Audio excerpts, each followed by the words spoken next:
പ്രിയരെ, 2024 നിന്നും 2025 നാം പ്രവേശിച്ചു കൊണ്ടിരിക്കുകയാണ്. ഇനി മണിക്കൂറുകൾ മാത്രം.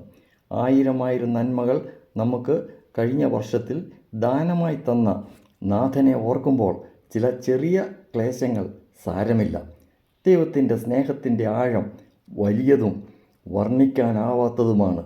വരൂ, നമുക്ക് നമ്മുടെ നാഥന് നന്ദി പറയാം ആയിരം നന്മകൾക്കായി.